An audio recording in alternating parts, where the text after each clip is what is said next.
કેન્દ્ર સરકાર અને ગુજરાત સરકારની મદદથી પાલનપુરમાં જમીનથી 17 મીટર ઊંચો ભારતનો બીજો 3 લેગ પુલનું આજે વિધાનસભાના અધ્યક્ષ શંકરભાઈ ચૌધરી અને મંત્રી બળવંતસિંહ રાજપૂતના હસ્તે ઉદ્ઘાટન કરાયું હતું। આજે ભાદરવી પૂનમના મહામેળાની શરૂઆતને દિવસે પુલને ખુલ્લો મૂકવામાં આવ્યો હતો। આ પુલની ખાસ વિશેષતા એ છે કે આખા ભારતમાં પ્રથમ આવો 3 લેગ એલિવેટેડ બ્રિજ અગાઉ ચેન્નઈમાં બનાવ્યો હતો અને બીજો એવો બ્રિજ છે જે પાલનપુરમાં બન્યો છે। ત્યારે આ પુલ બનવાથી અંબાજી જતા હજારો પદયાત્રિકોને ફાયદો થશે। પાલનપુરમાં હાઈવે વિસ્તારમાં ટ્રાફિકમાં ઘટાડો થશે। રાજસ્થાનથી આવતા વાહનો શહેરની બહારથી સીધા અંબાજી જઈ શકશે। 3600 મેટ્રિક ટન લોખંડ અને 16,000 મેટ્રિક ટન સિમેન્ટનો વપરાશ થયો છે। 89.10 કરોડનો એલિવેટેડ બ્રિજ તૈયાર કરાયો છે। બ્રિજની કુલ લંબાઈ 2601 મીટર છે। ગુજરાતનો પ્રથમ અને પિલર પર 3 લેગ એલિવેટેડ ઓવરબ્રિજ 951 મીટર લંબાઈના 3 લેગ 79 પિલર પર બ્રિજ ઊભો છે। 84 મીટરના ઘેરાવોનું સર્કલ સેલ્ફ પોઈન્ટ બનાવાયું છે। રાજ્ય સરકાર રાજ્યના માન્ય મુખ્યમંત્રી શ્રી ભૂપેન્દ્રભાઈ પટેલ સાહેબ અને મોદી સાહેબને આપણે આભાર માનીએ કે કેન્દ્ર સરકારે પણ પૈસા આટલા ફાળવીને આપ્યા અને એક નવી ડિઝાઇન બનાવીને 70 મીટર કરતાં ઊંચી હાઈટ ઉપરનો એક પુલ બનાવ્યો અને પુલના કારણે ત્રણેય સમસ્યાઓ ખાસ કરીને અંબાજી બાજુ જતા પ્રવાસીઓ હોય, રાજસ્થાન બાજુ જતા પ્રવાસી હોય કે આ બાજુ મહેસાણા બાજુ થઈને ગાંધીનગર જતા પ્રવાસીઓ બધાને સરળતા રહે એ પ્રમાણની એક વ્યવસ્થા અને સાથે સાથે રેલવે ઓવરબ્રિજની સમસ્યાનો પણ ઉકેલ આની અંદર કરવામાં આવ્યો છે। તો દર અડધા કલાકે ટ્રાફિક બંધ થઈ જતો રેલવેના ફાટક પડવાને કારણે તેનો પણ ઉકેલ થશે અને એક નવી ટેકનોલોજી સાથેનો આ બ્રિજ બનાવવા માટે રાજ્ય સરકારને અને કેન્દ્ર સરકારનો હૃદયપૂર્વક આભાર માનીએ। પાલનપુરની સાથે સાથે અહીંથી પસાર થતા તમામ લોકોને એક આશીર્વાદરૂપ સાબિત થશે। ટ્રાફિકની સમસ્યાને કારણે પેટ્રોલ ડીઝલ તો બચશે જ પરંતુ લોકોનો સમય પણ બચશે। ઘણી વખત એમ્બ્યુલન્સની અંદર જ્યારે કોઈ દર્દીને લઈને જતા હોય ત્યારે એને તકલીફ પડતી તો તેનો પણ ઉકેલ આવશે એટલે માનવ જીવન બચાવવાનું પણ કામ આના કારણે થઈ શકશે। આજે બનાસકાંઠા માટે આનંદનો દિવસ છે। આનંદનો દિવસ એટલા માટે છે કે આજે મા અંબે એમનો રથ આજે એને પણ એક સરસ પ્રસ્થાન કરવામાં આવ્યું છે।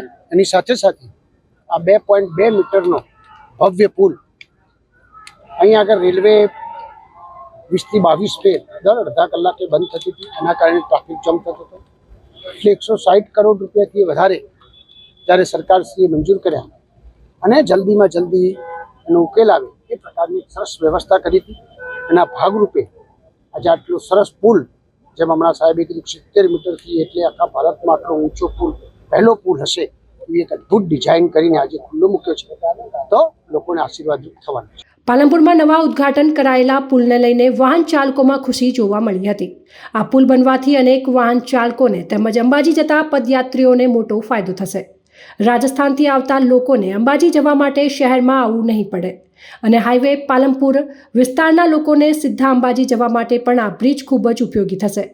પાલનપુરમાં ટ્રાફિકની સમસ્યા ખૂબ મોટી સમસ્યા હતી જે સમસ્યામાંથી પણ લોકોને છુટકારો મળશે। ત્યારે આ બ્રિજ બનવાને લઈને વાહન ચાલકો અને શહેરીજનોમાં ખુશી જોવા મળી હતી।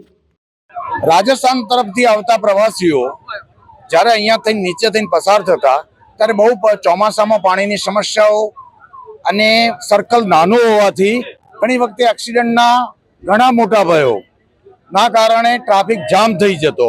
આ બ્રિજ બનવાથી એમને તમામને એકદમ ઝડપી સેવાઓ મળશે। પછી અંબાજી જવા માટે અંબાજીના યાત્રિકો હોય કે અંબાજી જવા માટે એકદમ સુલભતા મળશે કારણ કે પહેલા ફાટક હતી રેલવેની એ ઘણો ટાઈમ સુધી બંધ રહેતી હતી એ હવે ફાટકના પ્રશ્ન હવે નહીં રહે। આજે આરટીઓ પુલનું ઉદ્ઘાટન માનનીય શ્રી શંકરભાઈ ચૌધરી સાહેબના વરદ હસ્તે કરેલ છે અને જે આ ઉદ્ઘાટન કર્યું આજથી પુલ ખુલ્લો મૂક્યો છે અને જે પાલનપુરમાં જે આરટીઓ સર્કલ પર જે ટ્રાફિકની સમસ્યા હતી એમાંથી લોકોને છુટકારો મળશે અને પુલ લોકો આ બીજા નંબરનો પુલ છે ભારતનો કદાચ બરોબર આવો એટલે બહુ સરસ પુલ છે અને લોકો આને દેખવા પણ આવશે અને અત્યારે પબ્લિક છે ઘણી બધી અમે બી એના માટે જ આવ્યા હતા અને ટ્રાફિકના માટે સરસ છે આ અરે આજે આ બ્રિજનું લોકાર્પણ એક અનેરો અવસર પાલનપુરની પ્રજા માટે એટલું જ નહીં પણ રાજસ્થાનથી અમદાવાદ તરફ જતા વાહનો માટે, અમદાવાદથી રાજસ્થાન અંબાજી જતા ટ્રાફિકની જે સમસ્યા હતી વર્ષો જૂની સમસ્યા હતી આજે ગુજરાત સરકાર મારફતે કેન્દ્ર સરકારની સહાયથી આ કામ પૂરું થયું છે, બ્રિજનું ઉદ્ઘાટન થયું છે. લોકાર્પણ માનનીય શંકરભાઈ ચૌધરી સાહેબ અને બળવંતસિંહ રાજપૂત સાહેબે જે કર્યું એ ખૂબ જ અભિનંદન, અને સરકારને અમે પણ આભારી છીએ કે પાલનપુરની પ્રજાને એક પ્રશ્નોમાંથી ઉજાગર કરવા માટે એક સ્વપ્ન સાકાર થયું. મોતીભાઈ જુવા. બ્રિજ નવું બનાવ્યું હોય, બહુ સારું બનાવ્યું હોય પબ્લિક માટે. પહેલા જે ફાટક વગેરે નડતું હતું એ બધું કશું નહીં થાય. હવે પબ્લિકને બી સારું હોય, રાજસ્થાન જવું હોય કે અંબાજી જવું હોય, અમદાવાદથી આવવું હોય તો બી નીચે જે ટ્રાફિક હતું એ ના નડે, બારોબાર પબ્લિક નીકળી જાય. આજે નવા પુલ પરથી પસાર થાય કેવું લાગે? બહુ જ સરસ લાગે છે. આ અમને છોકરા સ્કૂલમાંથી ડાયરેક્ટ જ કીધું હોય કે પુલ ઉપરથી લઈ જાઓ અમને, પછી ઘરે જઈએ. બહુ સારું લાગે, બહુ સરસ. મારું નામ હે શોભા કચોરિયા.